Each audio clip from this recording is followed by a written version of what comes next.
Well, hello, and welcome to the first video of 2024. I first want to start by hoping that you guys had a really beautiful, wonderful start to the new year. And I also hope that you had a really great break, because we all understand and know how important it is to have that break, to rejuvenate ourselves, to give back to ourselves, to spend time with family, friends. It's just unbelievably important to ensure that you can come back to work and actually do the work, right?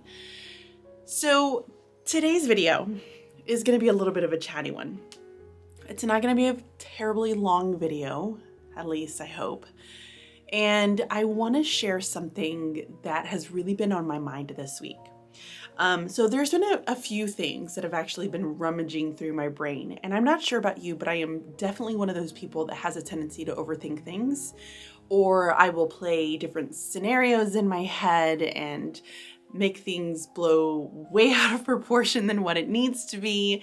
It's just who I am. And you either have to deal with me or just not be a friend of mine. But one of the things that has really hit me hard is that over the break, I was asked very often, do you like your job? What a loaded question, I feel like, because in most cases, people would say either yes or no, right? And I felt like I couldn't say yes and I couldn't say no. There are so many different things about the job that I do like. I like the people that I work with. I like the learning aspect. I like getting to do new things and meeting new people. There are just lots of great qualities about the job. But for some reason, I couldn't say yes. And I had to really unpack that for myself on why I couldn't say yes. And so the more and more I thought about it, the more I realized it's because I'm uncomfortable. In the classroom, I was very comfortable. I knew exactly what to do. I could go into my classroom, I could teach a class, I could close the door, and never really had to rely on other people. Didn't need other people in order to be able to run a classroom. Here in this job, I don't have that same feeling of going into each day feeling comfortable. I am very much uncomfortable a lot of the times. And I understand that in order to grow as an individual, as a professional, as all of the different things, we have to be okay with feeling uncomfortable. I get that now. And it's something that I'm going to continue to work on.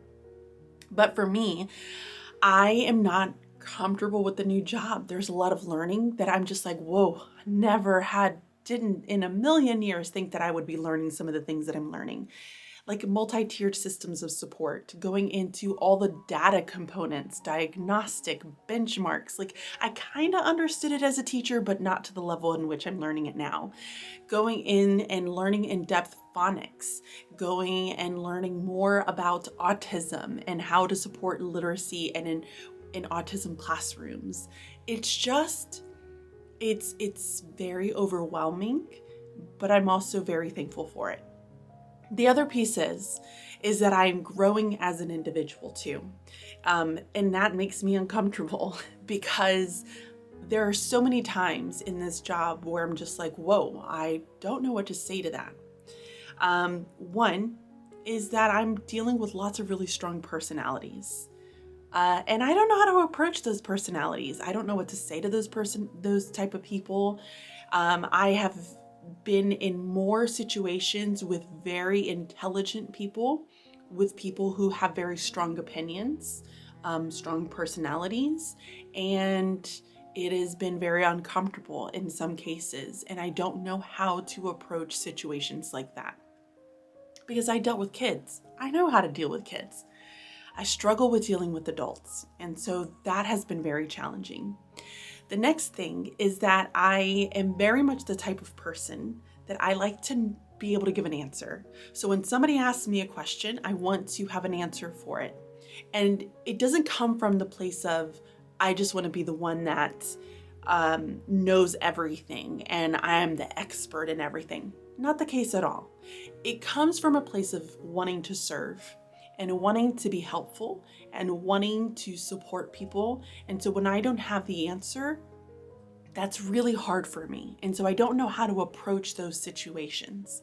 So I'm growing as an individual in so many different ways when it comes to this job. And one of the conversations that I had with a very, very good friend of mine was about this. And she asked, well, are you going to go back into the classroom?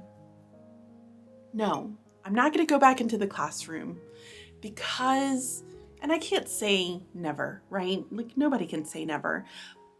But next year, I'm not going to go back into the classroom because I owe it to myself. I owe it to the people that I'm working with to continue and push and continue to learn to really help support change and change in a really good way. So I do feel as though I'm good at my job in some cases, not always, but in some cases. And I've gotten really great feedback from teachers, from administrators, and I want to continue to serve those people within my community.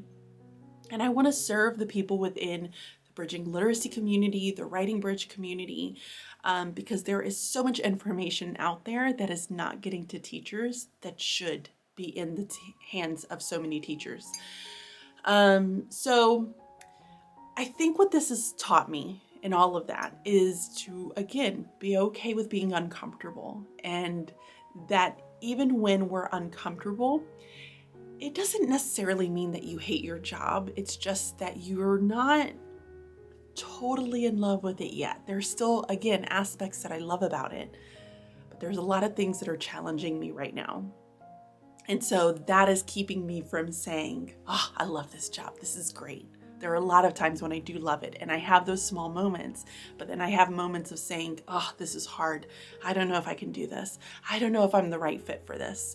And so I'm constantly dealing with that little voice in my head that's saying, this is not the right fit, which is causing me to not say, yes, I love this job. So one of the things that I also wanted to share in this video is every year I do a word that really guides my purpose, the choices that I make in life, professionally, personally, all the areas. And my word this year is growth. And if you have listened to the podcast, so I have a podcast with Michelle from Pocketful of Primary. It's called Teaching to the Top. I'll leave a link for you guys to check it out. But in that podcast, we talk about our words and just the goals that we have coming up and how we plan on approaching some of those goals. And so I mentioned about how my word is growth, but I also didn't have this part in here, which I wanted to share with all of you, is that I also have a motto this year. Now, this was not something that was planned. I did not plan for it. This was something that came up just a few days ago. And the motto that I have is to approach anything and everything that I do in life, in my business, with just anything, personally, all of it, is to approach it with service, love, and faith. To serve those around me, to ensuring that I'm serving myself the right way that I need to serve myself and others, to really do it with the love and good intentions, and also to have faith.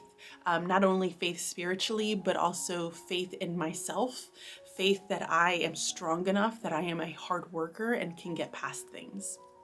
So that is my word. That's my motto for the year. I also hope to really be more consistent here on YouTube, and so you guys have to hold me accountable. And I'm starting right now where it's the day before. I'm going to edit this video and I'm going to get it up because I want to be more consistent and I want to show up in service, love, and faith for all of you. So I hope that you've had a great start. Let me know if you have a word, a motto, both. Why are you choosing that word or motto? Share it down in the comments. I'm really, really interested. And I will be back next week with more content. Bye, guys.